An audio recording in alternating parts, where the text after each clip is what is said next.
सरकार की तरफ से जो नरसंहार किया गया, भारत देश में भारत के ही लोगों के ऊपर भारत की ही सरकार ने अपने 72 भाइयों के ऊपर जो जुल्म किया है वो भी दर्शाया है। भगवान दास मंजीत जी ने जो किताब लिखी है वो पूर्ण सत्य पर आधारित किताब लिखी गई है। इस किताब के अंदर कहीं भी अतिशयोक्ति नहीं है, हुबहू एज इट इज जैसे घटनाएं हुई। 12 सितंबर को राजस्थान के एक महानायक कर्नल क्रोड़ी सिंह बैंसला का जन्मदिन था और उसी दिन एक किताब लॉन्च की गई जिसका नाम कर्नल क्रोड़ी सिंह बैंसला सामाजिक क्रांति का महायोद्धा है। और किताब को लिखने वाले का नाम भगवान दास मंजीत है, जो कि सहारनपुर के रहने वाले हैं। और जिस तरीके से एक एक चीज़ को इस किताब में दर्शाया गया है, हर चीज़ को, हर पहलू को, कैसे कैसे आंदोलन हुआ, कैसे आंदोलन में कर्नल क्रोड़ी बैंसला शरीक हुए, एक एक चीज़ को अच्छे तरीके से दर्शाया गया है। और इसी पर बातचीत करने के लिए आज हम चौधरी चरण सिंह चौहान के पास हैं और जानेंगे किताब में उनको क्या अलग मिला जो वो नहीं जानते थे, और क्या क्या जो समय का, क्योंकि गुर्जर आंदोलन के बाद ही कर्नल क्रोड़ी बैंसला को जाना गया देश में। और वो आंदोलन एक ऐसा आंदोलन था जिसने 72 भाइयों को अपनी चपेट में ले लिया। शहीद हो गए 72 भाई, और 2 भाई हरियाणा के गांव पट्टी कल्याणा के थे, वहाँ से शहीद हो गए। तो बहुत बड़ी एक चोट गुर्जर समाज को उस समय मिली 2007 में। तो उसी पर बातचीत करेंगे। तो क्या क्या पढ़ा है उसमें, किताब में क्या क्या अलग चीज़ें हैं, उसी पर बातचीत करेंगे। नमस्कार जी। नमस्कार जी। एक तो सबसे पहले तो आपका स्वागत है गाम ग्वांड पर। आपका भी और आपके चैनल का बहुत बहुत धन्यवाद। क्या आपको अलग लगा इस किताब में जो आपने पढ़ा है? कर्नल क्रोड़ी बैंसला एक महायोद्धा हैं, किताब में भी बताया गया महायोद्धा हैं वो, तो क्या आपको अलग लगा किताब में? देखो, किताबें जो हैं बहुत सारे लोग लिखते रहते हैं, पहले से ही लिखते आए हैं और आगे भी लिखते रहेंगे, लेकिन भगवान दास मंजीत जी ने जो किताब लिखी है वो पूर्ण सत्य पर आधारित किताब लिखी गई है। इस किताब के अंदर कहीं भी अतिशयोक्ति नहीं है, हुबहू एज इट इज जैसे घटनाएं हुई। क्रोड़ीमल बैंसला साहब का जन्म, उनका परिवार, उनके बच्चे, उनके भाई, उनके माता पिता, उनका समाज, और जो समाज रिटायर होने के बाद जो उन्होंने ये आंदोलन की शुरुआत की राजस्थान में, और उसका एक पहलू जो किताब में दर्शाया है उसमें कहीं भी 1% भी कहीं उंगली रखने के लिए जगह नहीं है कि यहाँ अतिशयोक्ति की गई है। यहाँ किसी बात को बढ़ा चढ़ा करके लिखा गया है। कोई भी जरा सी भी बात बढ़ा चढ़ा कर नहीं लिखी गई है। और रही आंदोलन की बात, ये जरूरी था, लेकिन सरकार की तरफ से जो नरसंहार किया गया, भारत देश में भारत के ही लोगों के ऊपर भारत की ही सरकार ने अपने 72 भाइयों के ऊपर जो जुल्म किया है वो भी दर्शाया है।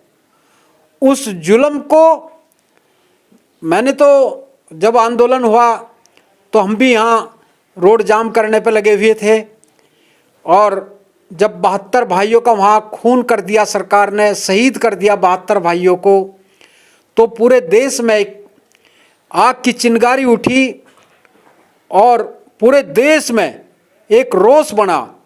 गुर्जर ही नहीं, दूसरी बिरादरियां भी ये समझ करके कि सरकार की नरसंहार करने की जो नीति है उनके विरोध में पूरा देश खड़ा हो चुका था।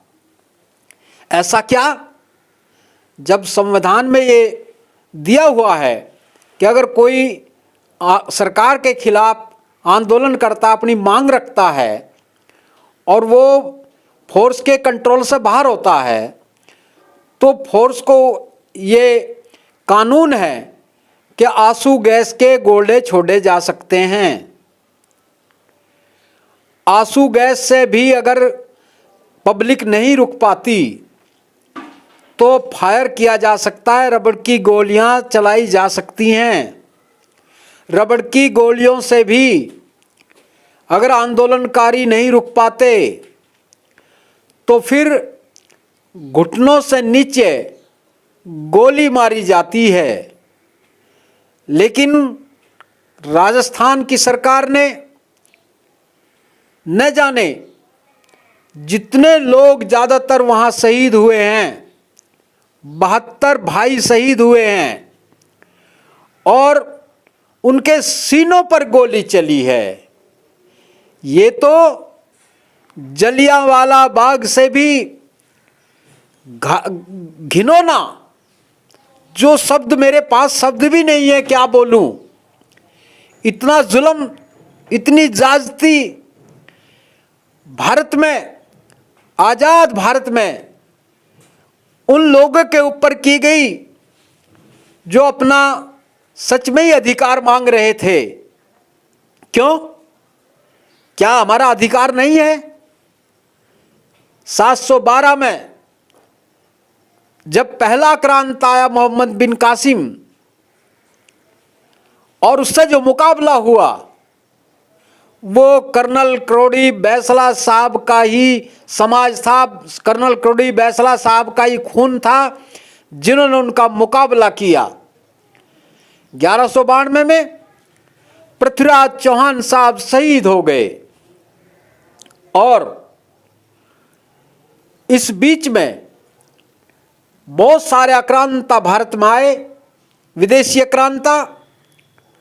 आप अलबरूनी को पढ़ो, आप अलमसूदी को पढ़ो, आप हेवन सांग को पढ़ो, आप तुजक बाबर अकबरनामा पढ़ो, आप वकाए जहांगीरी पढ़ो, आप कंट्रीब्यूशन हिस्ट्री पढ़ो, आप कश्मीरी कल्हण को पढ़ो, आप जे.एस. वैद को पढ़ो, आप के.एम. मुंशी साहब को पढ़ो, आप राणा लिसन साहब को पढ़ो। अनेक राइटरों ने गुजरों का नाम दिया है कि गुजरों ने इस देश में बाह्य आक्रांताओं का मुकाबला किया और उनको यहाँ से खदेड़ करके बाहर कर दिया। लेकिन उसके एवज में क्या मिला? चोर उचक्के। अरे चोर उचक्का बोलने वाले लोगों, ये समझिए कि जिन लोगों का भारत में सम्मान होना चाहिए था, उन लोगों का आप लोगों ने अपमान किया है। जो अपमान करने वाला तबका है उसकी पहचान है। कर्नल क्रोडी साहब ने अपना हक मांगने के लिए आंदोलन खड़ा किया।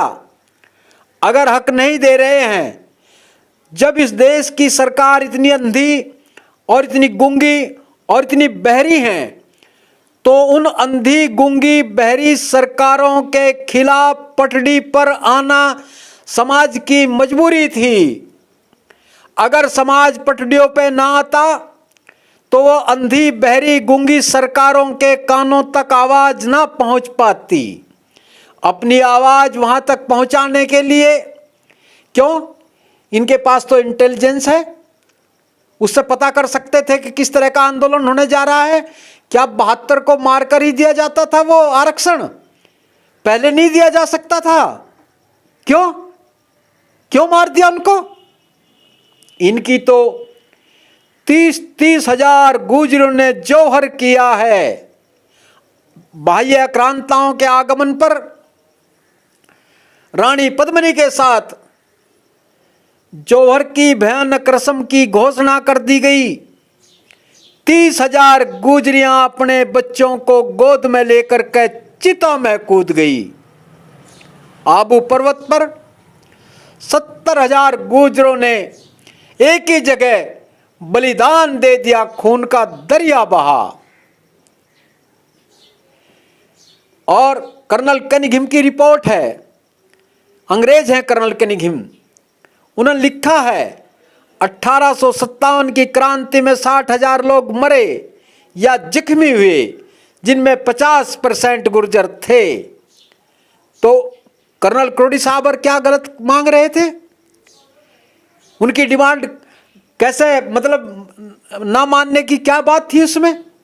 और आज भी हमारे साथ उसी तरह का बर्ताव, बिहेवियर यहाँ की सरकारें कर रही हैं। हिमाचल प्रदेश में जो गुर्जरों के साथ ज्यादती करने का मन बनाया हुआ है सरकार ने, और एसटी में आता है हिमाचल का गुर्जर, उसमें भी कुछ और जातियों को जोड़ना चाहती है, और हिमाचल के गुर्जर आंदोलन करने के लिए मजबूर हैं। और अगर इस तरह से ये सरकारें करती रही तो इन सरकारों से ही राज छीन लिया जाएगा। ये भूल में ना रहें, इन्हें सोते हुए रहने देना चाहिए गुर्जरों को। अगर इन्हें जगाएंगे, ये सरकार जगाने का काम कर रही है, अगर इनको जगाएंगे तो सरकार को ही इसका खमियाजा भुगतना पड़ेगा, क्योंकि ये चैन से बैठने वाले लोग नहीं हैं, ये खून और तरह का है। अलबरूनी कहता है कि ये दुनिया का सबसे ऊंचा खून है। पढ़ लो अलबरूनी को। अलबरूनी हमारा नहीं है, लेकिन उन्होंने लिखा है ये बात कि पूरी दुनिया का सबसे ऊंचा खून है ये गुर्जरों का। मैं रात देख रहा था, कश्मीर के गुर्जर सड़कों पे हैं, वहाँ भी उनको एसटी का दर्जा है, लेकिन उसको हटाने का, उसमें और जातियों को जोड़ने का प्रयास सरकारें कर रही हैं। और मैं ये कहना चाहता हूँ, ये चेतावनी देना चाहता हूँ सरकारों से, चाहे वो हिमाचल की सरकार हो, चाहे वो कश्मीर की सरकार हो, और चाहे वो सेंटर की सरकार हो, कि रहने दो इनको, तो कुछ और फालतू दे दो इनके जीवन स्तर को ऊंचा करने के लिए। इन जो विमुक्त जाति का, मतलब कमीशन ने जो रिपोर्ट दी है, पूरे देश का ही गुर्जर विमुक्त है। विमुक्त एक सम्मानित शब्द है, क्योंकि 1871 में जो क्रिमिनल ट्राइब एक्ट बनाया था अंग्रेजों ने, और उसमें कुछ जातियों को क्रिमिनल घोषित किया था कि अपराधी हैं ये लोग, क्योंकि वो अंग्रेजों के साथ लड़ते थे, अंग्रेजों को मारते थे, दाम हकवाते थे। और 1947 में देश आज़ाद हुआ, और 1952 में वो लोग क्रिमिनल ट्राइब एक्ट से मुक्त किए गए। ये सम्मान का विषय है। और जो विमुक्त जाति को आरक्षण है वो यहाँ की सरकारें नहीं देना चाहती, जबकि इदाते कमीशन अपनी रिपोर्ट सौंप चुका। 15 में सरकार ने इदाते कमीशन का गठन किया, और 18 में इदाते कमीशन ने अपनी रिपोर्ट सौंप दी है।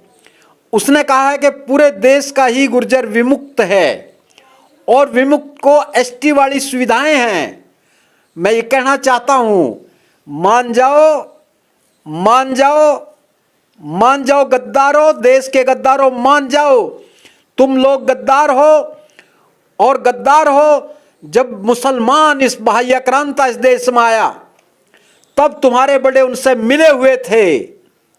जब अंग्रेज इस देश में आए तो तुम्हारे बड़े उन लोगों से मिल लिए थे, और हमारे बड़े अंग्रेज से लड़े, हमारे बड़े बाह्यक्रांताओं से लड़े, और उनके ऊपर आप लोगों ने एक प्रदेश में नहीं, सारे प्रदेशों में जुल्म और ज्यादती की है। इस ज्यादती का बदला लिया जाएगा।